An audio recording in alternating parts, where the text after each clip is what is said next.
সুপ্রিয় দর্শক, আমরা আজকে কথা বলবো বর্তমান সময়ের আলোচিত এবং জনপ্রিয় আইনজীবী শিশির মনির সুনামগঞ্জ ২ আসন দিরাই এবং সাল্লা আসন থেকে জামায়াতের প্রার্থী হিসেবে নির্বাচন করছেন এবং ওনার কিছু উদ্যোগ এরই মধ্যে প্রশংসা ভাসাচ্ছে। যেটি হলো আমরা যেটি দেখতে পেরেছি যে আপনি ঘোষণা দিয়েছেন যে আপনি যদি নির্বাচিত হন, যে সরকারি কিংবা যে ধরনের সুযোগ সুবিধা আছে আপনি কোনো সুযোগ সুবিধাই নেবেন না। তো এই ব্যাপারটা যদি একটু বলতেন। আমি বলছি যে আসলে আমার তো একটা পেশা আছে। রাজনীতি আমার পেশা না। আমি এসেছি মানুষকে সার্ভিস দিতে। আমি তো নিতে আসি নাই। সুতরাং ইলেকশন হয়ে যাওয়ার পরে, নির্বাচিত হয়ে যাওয়ার পরে পাবলিকের ফান্ড থেকে যে সমস্ত সুযোগ সুবিধা আমার নেওয়ার কথা, এগুলো আমি নিব না। এর মধ্যে একটা হলো ট্যাক্স ফ্রি গাড়ি, এটা আমি কোনোদিনই ব্যবহার করব না।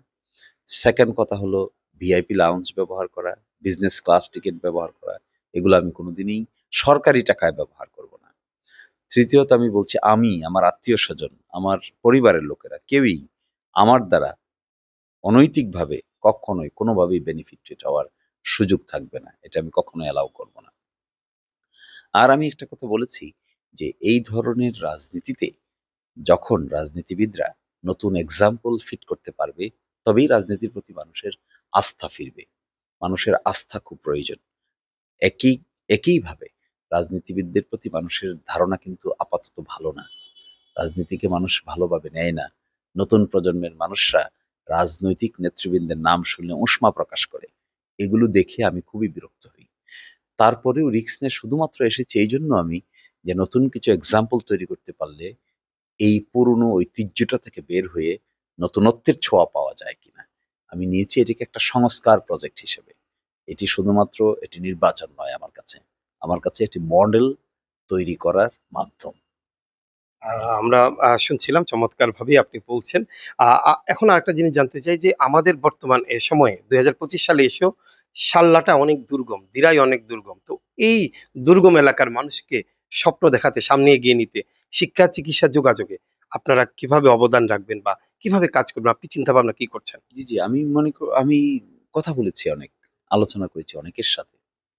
রাস্তাঘাটগুলো এখানে সচরাচরভাবে হবে না। হাওর এলাকা, গভীর হাওর। এখানে আপনাকে উড়াল সেতুর ব্যবস্থা করতে হবে। এগুলো চীনে আছে। কস্ট কমে এগুলো ব্যবস্থা করা যায়। রাস্তা বানানোর চাইতেও উড়াল সেতুর কস্ট অনেক কম হয়। কস্ট ইফেক্টিভ করে করা যায়। বুয়েটের শিক্ষক আছেন একজন, যিনি এগুলো নিয়ে রিসার্চ করেছেন, গবেষণা করেছেন। তার সঙ্গে আমি দেখা করেছি, কথা বলেছি যেগুলো কি করে কস্ট ইফেক্টিভ ১২ মাস চলার মতো ব্যবস্থা করা যাবে। এটা শুধু সাবমার্সিভ রাস্তা হলে চলবে না। যোগাযোগ ব্যবস্থার উন্নতি হলে হাসপাতাল এবং এডুকেশন অটোমেটিক উন্নয়ন হবে। হাসপাতালগুলো বড়, বড় বাজারে হওয়া উচিত। দিরায় একটা আছে, সাল্লায় একটা আছে। এগুলোকে আধুনিকায়ন করা উচিত। আর আমার বিবেচনায় দিরাই এবং সাল্লায় প্রাইভেট ক্যাপাসিটিতে দুটো হাসপাতাল গড়ে তোলা উচিত। তাহলে কম্পিটিশন বাড়বে। আর থার্ড হলো বাজারগুলো আছে ১৩টা বড়, বড় বাজার। ১৩টা বড়, বড় বাজারে স্বাস্থ্য কেন্দ্র গড়ে তোলা উচিত। আরেকটি ইম্পর্টেন্ট জিনিস, দিরাইতে কিন্তু কোনো মাস্টার্স পড়া যায় না। কোনো কলেজ নাই। সাল্লায়ও মাস্টার্স পড়া যায় না। কোনো কলেজ নাই। এগুলোর দিকে নজর দিতে পারলে, আর টেকনিক্যাল কাজ। বেকার যারা আছে তারা শুধুমাত্র বিএ, এমএ পাশ করলেই তো হবে না। কাজ তো শিখতে হবে। এই কাজ শেখার জন্য যে টেকনিক্যাল প্রতিষ্ঠান আছে, এই টেকনিক্যাল প্রতিষ্ঠানগুলোকে এখানে স্পিড আপ করতে পারলে হাজার, হাজার মানুষকে প্রশিক্ষণ দিয়ে ফ্রিল্যান্সার থেকে শুরু করে পৃথিবীর বিভিন্ন জায়গায় দক্ষ জনশক্তি হিসেবে রপ্তানি করা সম্ভব হবে। আমি চাইবো এই কাজ করতে। আরেকটা কাজ করার চেষ্টা করব, আই এম প্ল্যানিং। সেটা হলো এখানে কোনো শিল্প ইন্ডাস্ট্রির জন্ম দেওয়া যায় কিনা। যাবে।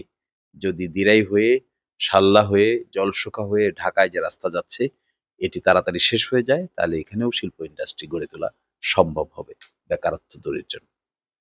শুনছিলাম আপনার কথাগুলি। শেষ প্রশ্নটা করতে চাই এবারে নির্বাচন কেন্দ্রিক। যে আপনি এসেছেন, কাজ করছেন, মানুষ আপনাকে কি মানে বলছে এবং আপনার চাওয়া কি? এই যদি বলতেন যে অবস্থানটা নিয়ে। Response very good. নতুন প্রজন্মের মানুষের মধ্যে রেসপন্স অনেক বেশি।